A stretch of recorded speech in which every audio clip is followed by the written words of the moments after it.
is going on, everybody, man? King Recon here to talk about the best-selling manga in history. Nearly the second best-selling comic of all time, and the only comic that I've been rushing 30 minutes before work to get out something like this because I need to read it, ladies and gentlemen. One Piece! Extremely excited. Let's get right into it, man, because I don't want to waste any time. But while this thing loads, ladies and gentlemen, thank you so much for supporting my Afterthoughts video last week. So not only did y'all come out to support the 40-minute long live reaction, which is supported the hour-long Afterthoughts video, and I truly do appreciate it. And depending on how this chapter goes, I may just do the same thing, man. I may just do the reaction now, even though I won't be able to upload it until I get home later. I'll do the reaction now, and then whenever I get back home later, I'll process, think about it a little bit, reread a couple times, and then do another Afterthoughts video. If you're interested in that, man, let me know in the comment section down below. But let's get right into it. Chapter 907, The Empty Throne. We see Olympus right here as he sails off. You even have him, saluting up here, MGS3 style. Tales of the Self-Proclaimed Straw Hat Grand Fleet, Volume 37, Olympus Arc. The 56-ship fleet thief, a tearful departure, thank you for everything. Wow, so is this the end of the Olympus, the Olympus arc here? The 56-ship thief, tearful departure, thank you for everything. Let's get right into the chapter, yo. Whole Cake Island. Are you joking? I refuse. Whole Cake Island. Are you joking? I refuse. This isn't about you. Listen, if I don't personally take Straw Hat's head, it'll be like a spit in the face. I need to get something back. I need to get something of mine back from him too. And she has a dagger stabbed right through his 1.5 billion berry bounty. You know you owe me a huge debt, right? Kaido. Kaido! Hold on. Wait. You know you owe me a huge debt, right? Kaido. Kaido owes her a huge debt? That's from a long time ago. It doesn't matter. It's a lifelong debt. And we see a panel of Kaido. I'm the one that has a grudge against him. I'll kill you if you dare to come here, Lin. Kaido's ready, bro. He wants a piece of the Straw Hat. He wants a piece of Monkey D. My man said, if you dare to come in between Luffy and I, man, you're the one that's gonna get waxed. We ain't playing games. Feel free to try, but this isn't up for debate. I'm just giving you fair warning. I'll be the one to take Straw Hat's head, got it? So let's just get along. Just like the old days. Is Big Mom planning on going to Wano? Because Kaido says if Big Mom comes here, then he's gonna kill her. And Big Mom says, nah, feel free to try. But this is enough for the debate. I'm just giving you a fair warning that she's the one that's gonna take Straw Hat's head. So let's get along just like the old days. So she's planning on heading to Wano. So we're gonna have two Yonko in Wano. Brother, I can barely handle the hype for Wano as it is, man. What am I supposed to do? What am I supposed to do, man? You have the Kozuki clan stuff. You have possible Roger stuff. You have Void Sentry. You have, flipping the Straw Hats finally getting back together in a panel for the first time since 2013. Then you have the Kaido, man, the epic boss battle. We're bound to get by that. Then now Big Mom's gonna show up. What more, bro? You have Marco coming in, man. You have all the squads, more supernovas. And now another Yonko. Good Lord Almighty. Here we go, man. Marine headquarters. New Marine Fordo. Big Mom is making a move. It seems that she's made contact with Kaido. The communications are wide open. They don't even care. That is how strong. That's how you know you have clout. When you're out here making a move like that on an open line. Straight up in a phone booth. Where everybody can intercept what you're saying. The Big Mom's making a move. It seems that she's making contact with Kaido. And my dude says their communications are wide open. They're listening to the whole thing. But do they care? Absolutely not. Because who's going to try messing with Kaido? Be realistic with me, guys. Unless they bring the whole Marine Force, who is trying to mess with Kaido? No one. No, there's no. I mean, besides the king, of course. Besides Monkey D, but I'm talking the Marines. I mean, I know Akainu wants a piece of the pie. I know Akainu wants to destroy them all. But come on, man. Come on, man. They don't even care that we've wiretapped them. They're basically asking us to go. No. We're getting the Marines involved in 102? Nah. There is no way in the Flagnards. They don't care that we've wiretapped them. They're basically asking us to go there. The only ones with enough power to stop them are the admirals or the warlords. Exactly. It'll be like sending a Marine fort to them. It'll be the equivalent of sending the Marine fort fleet that we had waiting for Whitebeard all the way to Wano. Shall I go? Kizaru's like, let me go. I forget what I said earlier, man. They do want a piece of Kaido. Shall I go, Sakazuki? Wait, Borsalino. We have no idea how strong the Wano country's forces are. Those samurai. Yo, when Akainu is stopping. When Akainu is taking a step back and saying, let's look at the situation here, that means that these Wano country forces are going to be A1. When you have Sakazuki taking a step back and saying, hold on, coach, let's look over the game plan. Man. Let's look over the pad. We got a tablet right here, man. Let's go step by step. Strongest forces, because whew, those Wano country forces, woo, they've created some goats. My man said, those samurai, the Red Port. You don't care, Garp-chan? Those two are going after your grandson Stride Luffy. That's hilarious. This is no laughing matter. Seriously. Is it really okay to let 2 of the 4 emperors get together? Bro, we're gonna have Big Mom and Kaido together waiting for them?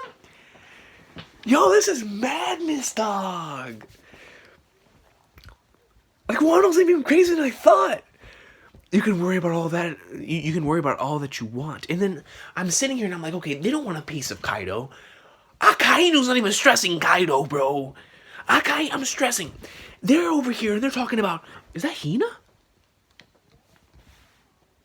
That's Hina.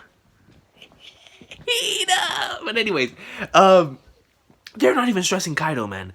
They're stressing the fact that Akainu himself is stressing the fact of the Wano forces, bro. It's like, if this wasn't Wano, I'm sending everyone over them. I'm sending the warlords, the admirals. Who knows? He still might, knowing Akainu. But he's like, hold on, let's reassess the situation. The Wano country forces, we don't know how strong they are. Those samurai. Yeah, that was mad hype, man. This is insane, but just imagine the possibility of that, guys. Imagine the possibility of having all of them sending the equivalent of the Marine Forward Force to Wano. And along with that, you have 2 Yonko clashing. And if you have 2 Yonko clashing, the natural assumption is that some other Yonko will show up to clash too. And then you'll have the equivalent of 4 emperors there. Regardless of whether it's Shanks or Blackbeard. And then what about if the other one shows up in all 5? I can't, bro. I can't, dog. We're in the middle of the reverie right now. All the forces that would be able to prevent their meeting are currently here to guard the royalty. Hey, sorry to interrupt you guys, but pretty girl, Big Mom's actions are being overlooked, aren't they? What did Director Sakazuki say about this situation? His exact words were, Wano is not affiliated with the world government, so it's outside of our jurisdiction. I knew he'd say that. It's best not to interfere with him right now. But Garp-kun, say, speaking of Big Mom and Kaido, you're hailed as the hero of the Marines because... What? You're hailed as the hero of the Marines because of... Are you talking about rocks? I'm surprised that you've heard of them, Hina, especially since you're so young. Rocks? There's no doubt that before Roger came along, it was their era. But that was more than 40 years ago. Nevertheless, the past is the past. Rocks may also be locks. Hina speaks in the 3rd person. Rocks. Even though they lost their captain, their power is still growing. Hina is worried. Even though they lost their captain,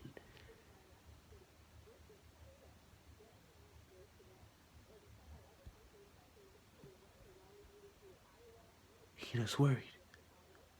There's no use worrying about it. Although it would be a real threat if they were to make a comeback. It'd be an incident too far beyond our imaginations for us to do anything.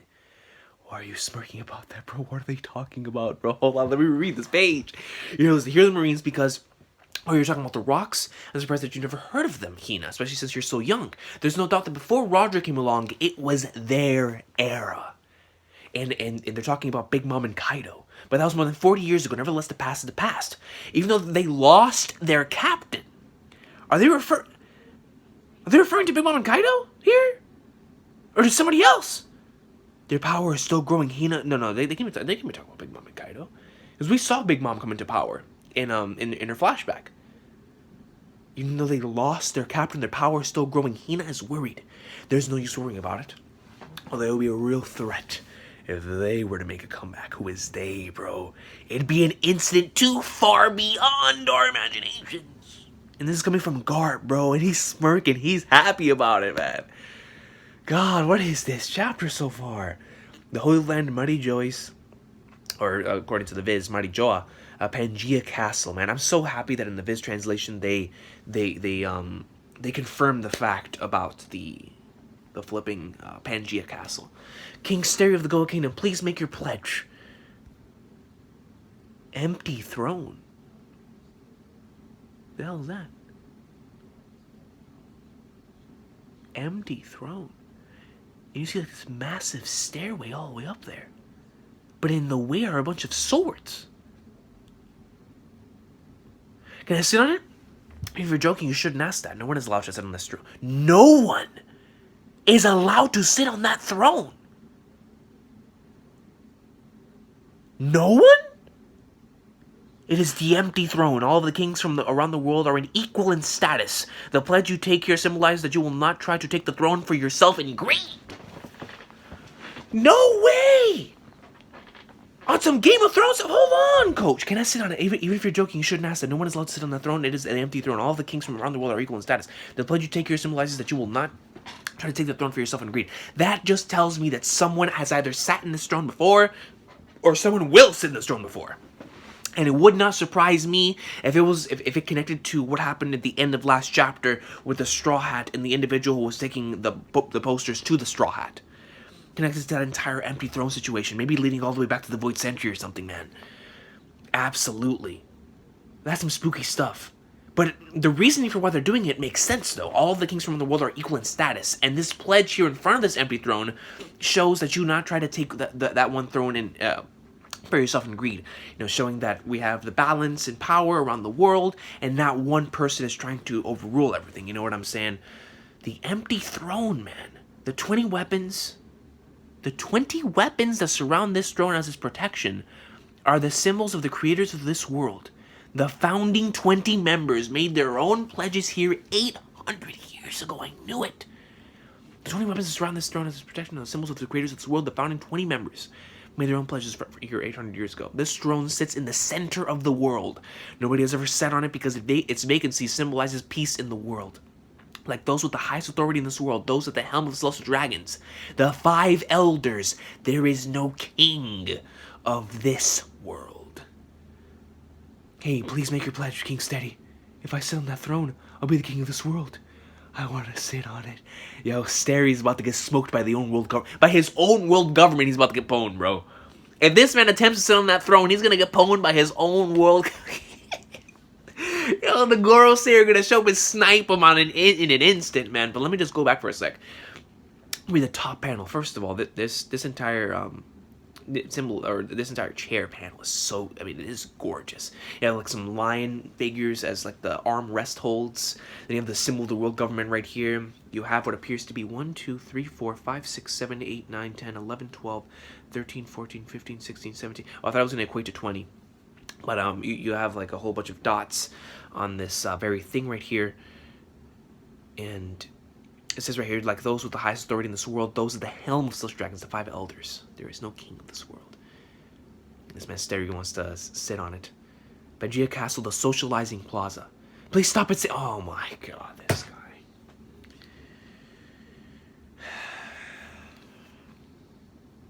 This dude, he's just... No matter where he goes, man. No matter where he goes, yo. St. Charlos! I mean, my boy's hype, bro. Look at him. Oh, yeah, put the chains on her, capture her. What are you doing? Please stop. Shirahoshi! Wait, what are you going to do, Princess of Alabasta? You know Vivi, bro. She don't care. She'll punch him. Shirahoshi-chan. Stop it, Rebecca. He's a celestial dragon. Who cares? For Lord's sake, man. The whole page spread. Let me make this page bigger. So what? Let go of me. You can't reason with him. If you anger him, Dressrosa will be destroyed. Shirahoshi, we don't want to be involved with this. Good slave number 3. Mufufoon. Rode the noble celestial dragon St. Charlos. I caught one. I caught the big mermaid. You'll be my pet. Mufoon. Somebody please come in here, bro. For the love of God. You have Shirahoshi crying, man. Why isn't anyone doing anything about this? It's because they're scared, man. You know, if Luffy were here, bro, he'd punch the living fuck. Zoro would, Sanji, I tell anyone in the Straws would, man. How dare you do that to a friend of our boss? Damn it, I'm coming to help you now, Mermaid Princess. Stop, soldier of Kano country. Somebody stop them. Is kicked right in the head.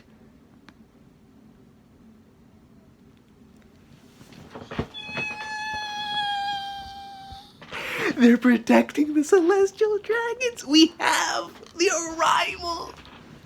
The arrival, the man with CLOUT. He straight up shows up, man. Even though I want to see somebody punch this man Charlos in the face to guard him. To guard Charlos.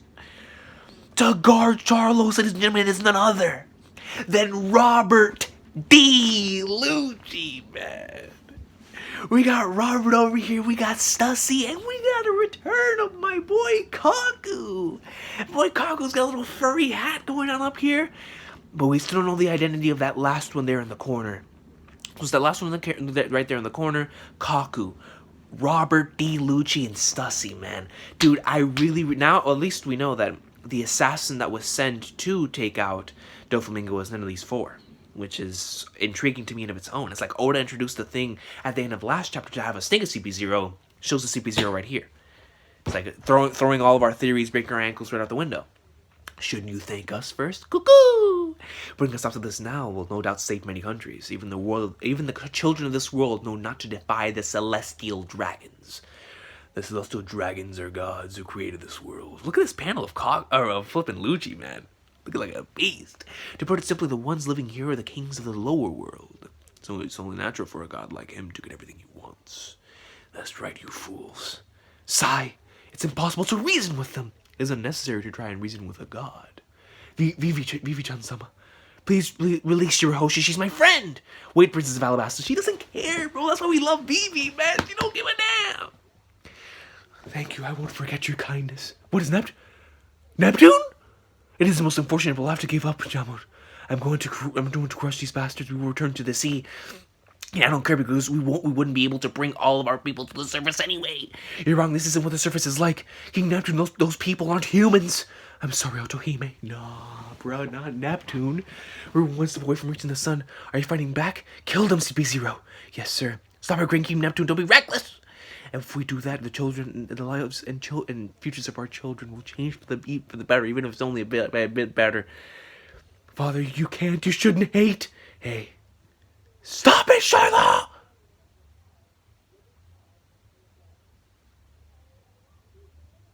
Somebody just whacked the ever-living black nurse out of Charlos!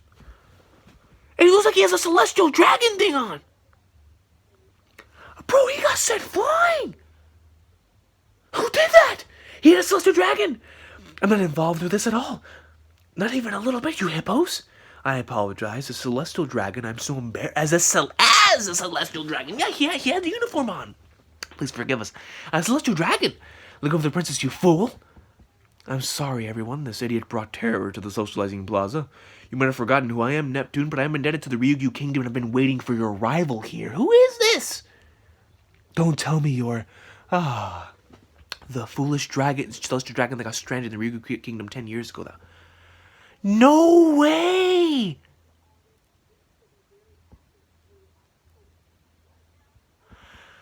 No, he changed! This dude changed! The night I see Screen Otohime opened up my eyes, she made me human. Don Quixote Mossguard, I want to help you as much as I can.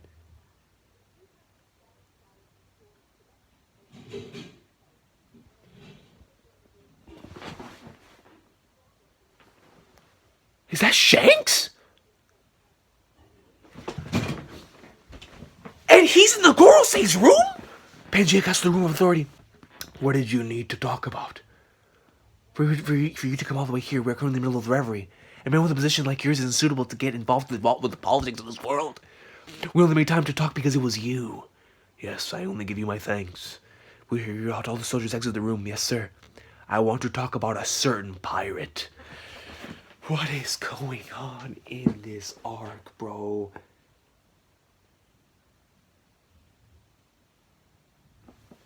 We got Shanks in the room of the 5 Elder Stars.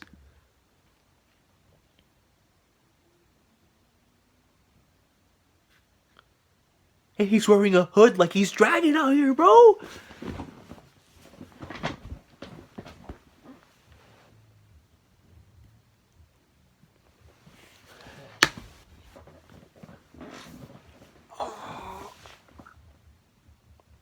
We've got Shanks out here approaching the 5 Elder Stars. And they said they're only going to make room because it's him. They only let him up here because it's him. Because it's him.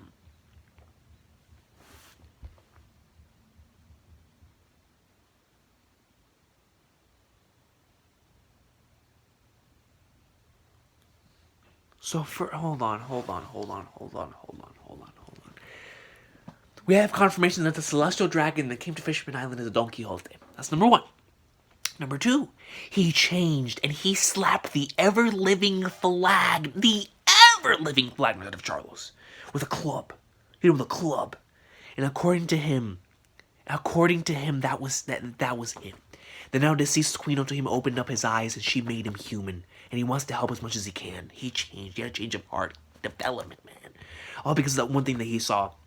I love stuff like this so much because it comes out of nowhere, man. None of us expected that. You know what I'm saying, guys? Comes right in and just slaps the ring flagners out of Charlos, and he stops King Neptune before he does something very, very drastic. And the one who killed her, man, the one who caused all this in the first place in Fishman Island, comes right back and says, "I've been waiting for you guys, man. I've been waiting for y'all. She made me human, and I want to make it up to y'all, man. I want to help as much as I can."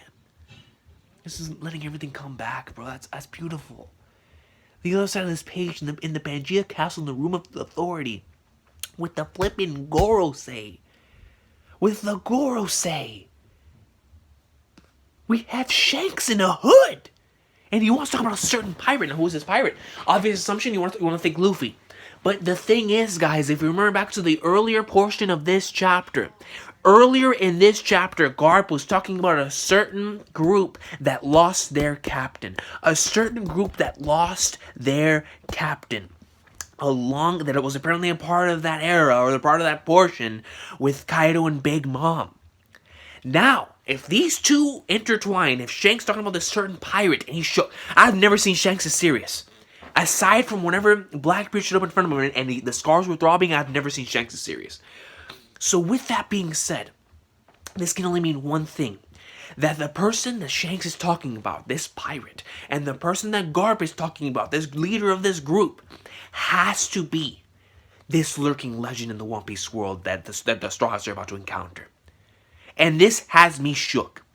This has me beyond shook. Because I originally thought that the greatest enemy that they were about to face was Kaido. But no.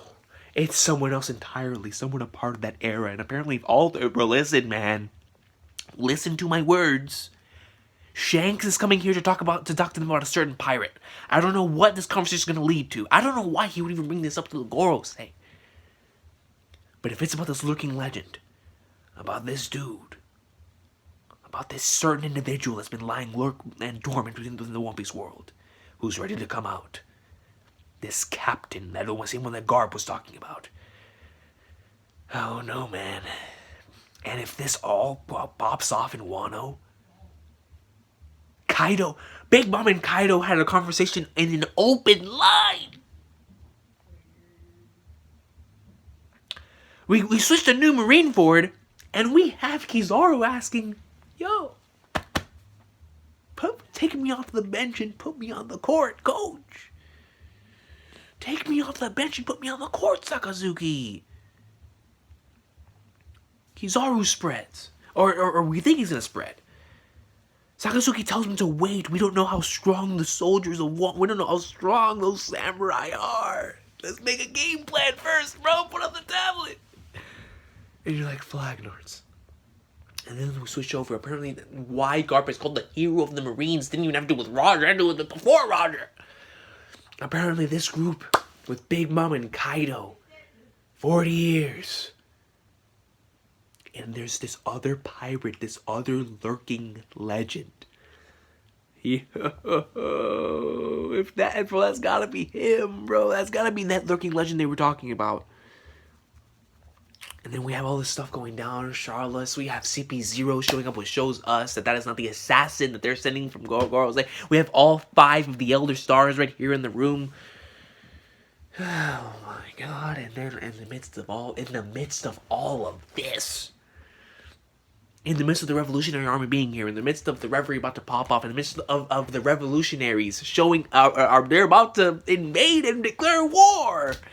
In the midst of everything, in the midst of Wano is about to pop off. Woo! In the midst of Wano about to pop off, we're gonna have reverie popping off. And who knows, they might even intertwine. But never in a million years, never in this, I mean,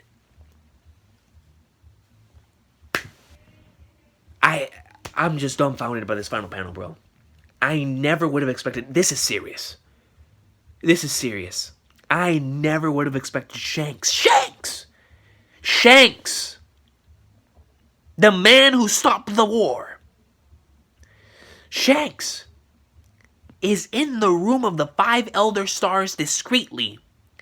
And he's wearing a flippin' dragon-like robe.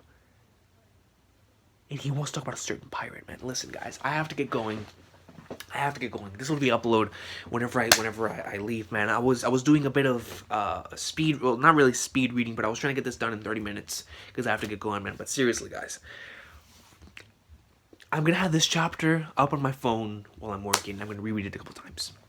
When I come back home tonight, I do want to do an afterthoughts video. I just want to talk about this chapter. I really want to talk about this chapter, man. I just feel like forget everything up until this point, man. I thought Wano was gonna go a certain way, guys, man. This is looking like to be another Marine. This is looking to be a imagine Akainu actually sends the warlords and the admirals, bro. And the thing is, he has 2 admirals up there in the reverie. God, I'm getting chills just thinking about it, bro. But they has to be connected. The certain pirate that... And then, hold on, let me go back to that Garp panel. So we have Shanks talking here. God, man, this chapter, bro. I love. We got a Hina sighting, man. I love One Piece, bro. Look at this. Even though they lost their captain, their power is still growing. Hina's worried. And then Garp says there's no use worrying about it. Although it would be a real threat, if they were to make a comeback. It'd be an incident too far beyond our imaginations for us to do anything. And he's smirking, eating some meat. More than 40 years ago. The rocks. But yeah, guys, I'm out of here, man. I have to get going. One Piece greatness. I'll see y'all next time, man. Holy sweet mother of Flagnards. What a chapter.